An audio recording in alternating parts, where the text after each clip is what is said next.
Welcome to a new test and teardown video. This time it's another maritime project from a boat. So it's a Furuno depth recorder model FE300A, and this one is from 1978. Yes, it is that old. And I don't have the sensor. I'm so sorry, I really don't have the sensor, so somebody just took this out of their boat and threw it out in a container, and one of my buddies found it, so now I'm gonna play with it. It is all analog, so I look so much forward to show you what is inside here, but already from the front I can show you a little bit about what's going on. So this is of course the turn on and the light on, and here we can select how bright we want the writer to be. And here we go. This is the pen down feature, or the activate the roll of the paper. So this one will, this is just a mechanical connection. So it's not going to stop the motor from spinning. So there's actually a motor that spins behind this wheel. And every time the little writer pen touches a certain point, there's a little contact, and this starts the pulse. So it's all mechanical. It's made mechanical here behind this one, right? So the motor hits a switch, send out a pulse, and then we wait for the pulse to come, and this is what is just amplified. The pulse is amplified and just creates a high voltage that's heating up the paper, because the paper is weakly conductive, and there's a metal slider here that touches the paper, that connects to the paper, and then this tiny little pointer touches the paper and sparks a tiny little spark to the paper and heats up. So this is a heat sensitive paper. And as you can see here, this is those two, that is the 20 meters that you see on the display here, or on the paper. So if you change this, so you will see now from 10 to 20 meters, we are now moving the start point 10 meters away. You can actually hear that this one got a contact. And so when the motor rotates, now the start point is just moved 10 meters up, and then still when we go here, it's again another 20 meters. So it's a mechanical start point moving kind of thing. And that is just absolutely cool, the way that was invented. So let's have a little look inside. You can imagine this one is mounted inside your boat, and here we go, we lift it like that. So the idea is there's some sort of a holder here that you screw it so you can angle it and all that kind of stuff. And I think this one is supposed to be mounted in this hole here. So it gives you just enough opening to change the paper, to put in new paper. We're a little bit lucky that we got something written on this paper roll. I will try and roll this out later and see what happens, but I really want the paper to be in the unit while we are playing around with this. And that's the light, so we can see what's going on. You can imagine sailing around in the night, and you want to see how deep it is so you don't sail into some rocks and stuff. I think there's a reason why this was thrown out. There are several problems with this unit. I've already been looking a little bit and doing a little bit of investigations. At least I found this resistor to be blown up. You can see all the black stuff that this one spit out on the PCB here. So there's probably a short, and this one looks like it's a series resistor decoupling to that IC. So this IC probably blown up. And we got another little, so that's a transistor, and this is the motor drive. Oh, by the way, here is how it works as well. So this is a DC motor But up here we have a little coil, and there's a magnet that swings around here. So what it's doing is it's measuring the frequency, so it's always running the motor at exactly the right speed. And this means you get the right meters on your paper roll. So that is how it works. We got a lot of power transistors here, and that is of course we got a high power burst pulse transmitter, and then it switches over to receiver on the same piezo. So this is how this works. It's like a loudspeaker microphone piezo built into one, and this goes into this connector here, and there's actually also a wire that fell off that connector to the sensor, and that could also be a good reason for somebody to throw this unit out, because it doesn't work anymore. So the connection to the transducer was broken, and somebody added a little power supply here for 12 volt. So maybe they mounted this on a 24 volt board or something else, and we have now here a linear power supply. So maybe we could try and power it up and see if it blows up, or if there's any more smoke left in this resistor. I don't know what's going to happen. That could be quite fun to see that. We can also try and investigate a little bit more about how this thing is working. So let's try and look in here. I'm not sure if I'm able to show this so clearly on the video, but you can see this little pointy thing here, right? You can imagine this is carefully adjusted. So this is the motor, and it spins here. Oh, listen. It actually touches the paper, so you can just barely hear that it touches the paper. Oh, did you hear that? That was a click here. That click. That is the start of pulse signal. And remember, we adjusted the timing, so we are now some meters before click the pulse, and then there's an echo coming, and then we draw the echo as it is coming.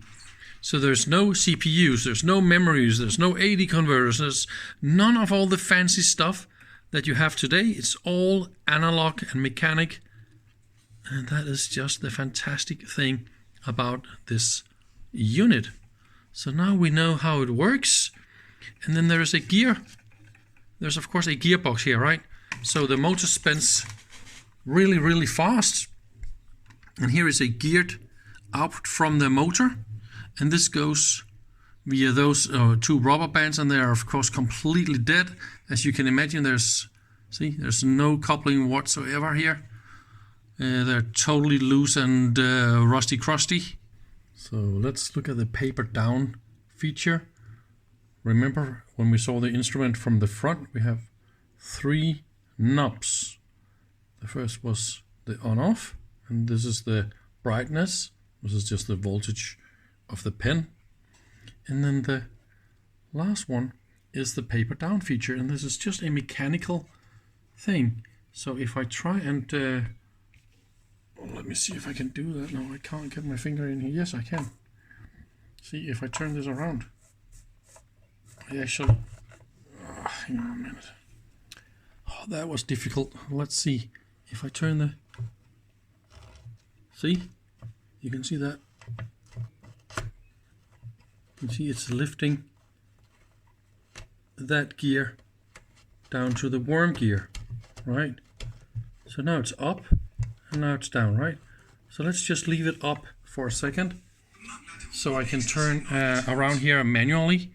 And when I turn this manually, you should be able to see this worm gear here is turning. This is the paper pull, see? And it goes of course this way, right? So this one pulls the paper carefully forward, and then it's rolling it up here. So there's another little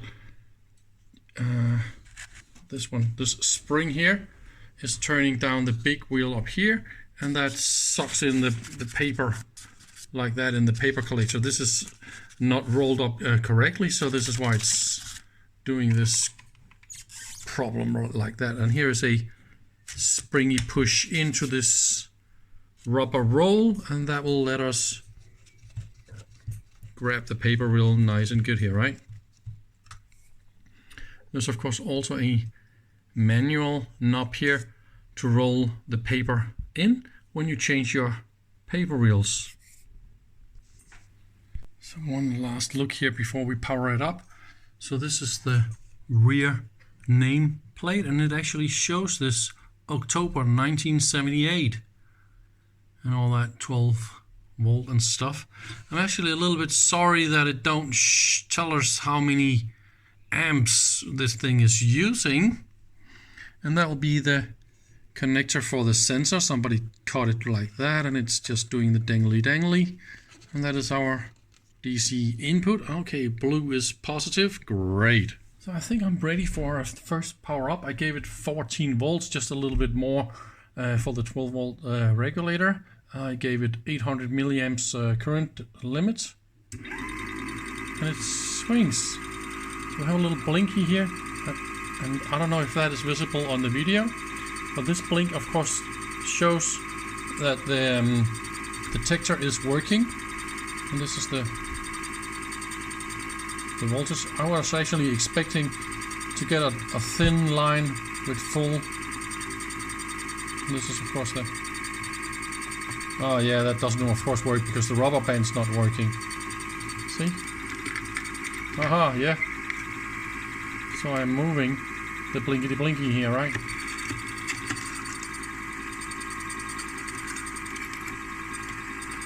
Now that is funny, there's a shutter time kind of problem.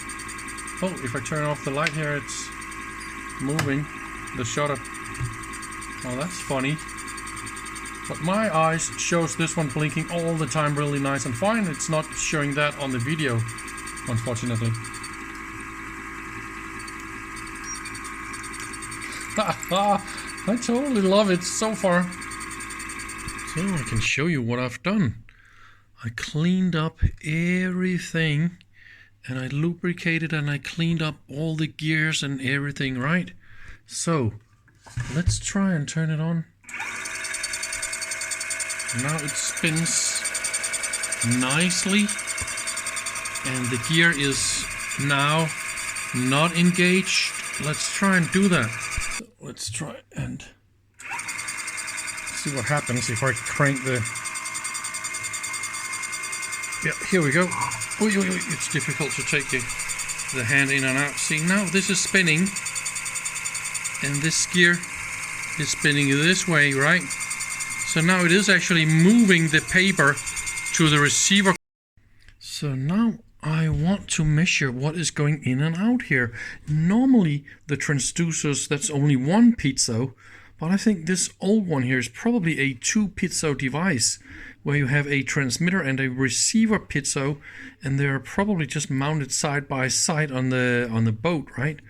So the white coax cable goes to this one with a capacitor, and the yellow one goes to the other one, right? So that's the 3-pin connector, and the last one here is just chassis, I would suppose, because that shield here is not connected to anything in the other end of the two. See, that is a little bit weird, but the third cable in that connector is the chassis one, if I'm not mistaken. This one looks a little bit thicker. Now that is weird. So what is going on here? It is not that one, but it is that thick one. And that thick one goes, I don't know where, probably there. It's over here, right? No, that is the motor stuff. I don't know exactly what is going on here. I'm a little bit lost. So I'm getting closer and closer to some info here. So the yellow wire is the transmitter output, and I am measuring to the case because I believe that the shielded cable here is just this and going to chassis and all that kind of stuff. And what I see is a 200 kilohertz burst. So the length here is 1.1 millisecond, and this is 200 kilohertz, and look at that, 100 volts per division. So this is a serious signal. So it's 400 volts of peak signal. Of course, this is unloaded. You need to have the right transducer on with the right load and all that kind of stuff here. So this is of course the unloaded voltage. It just goes crazy high. So I believe this is a special 2-cell or 2-channel transmitter receiver kind of a setup. So I will now think a little bit about how I will simulate something here. Haha, you are not going to believe it. Look what I've done. It is of course perfectly working. What I'm doing here is, this is the detection level. So if I crank down the level so it's not detecting anything, what we see here is a blink at the 0 marker. This is the emission. So when I crank up the sensitivity, I can get some markers here, and I can crank it up more and more and more and more. And what you see here, the pulses you see, that is just interference from a free running signal generator. I'm pulsing the 200 kilohertz because this is running at 200 kilohertz, right? And I'm generating a signal with AM modulation, 100 hertz sine wave AM modulation at 120 hertz. This is the output from the detector that is driving the spark. There's actually a little spark here on this little pin down to the paper, and this is what heats up the paper. And see here, I'm trying to move the paper with the little manual thing. Let me turn off the light. Maybe I can show you this. What you're looking for is a tiny little spark where it's drawing the signal, right? See? So here I move. Can you see the spark? That is the little spark marker. Now I manually move the paper, and it's drawing the echo signals and all that kind of stuff. So yeah, it definitely works. I think it is so cool. And also, I really like let me turn this off because it's annoying to listen to, but I really like that you get some light that shows you at what depth you got an echo, and then you can adjust how strong the signal must be to create the echo. So there's a fast lamp here. I think this is a neon bulb because the voltage we got to generate the spark is also plus minus many hundreds of volts. As you can see here, this is 100 volt per division, and so it's just amplifying what it sees and driving the spark driver here. So let me show you.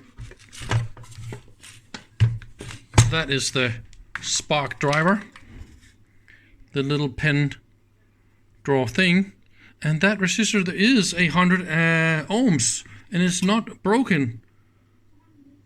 It just looks like it's broken, but it is working. It was initially very warm. Probably somebody shorted something. What I think happened is this one is just freely hanging around. There isn't any obvious place to hang this thing. So it was just dingly-dangly around here and creating a short, and that made this resistor light up like that. But it is not broken. And all those transistors here, that is of course in the output driver, because it's sending out a very powerful pulse. There you have it. Now you know exactly how one of these old antique mechanical echo devices, they're working. So it's a 200 kilohertz, and this one is a dual piezo sensor device. So thank you very much for watching. I hope you had a lot of fun. Bye bye.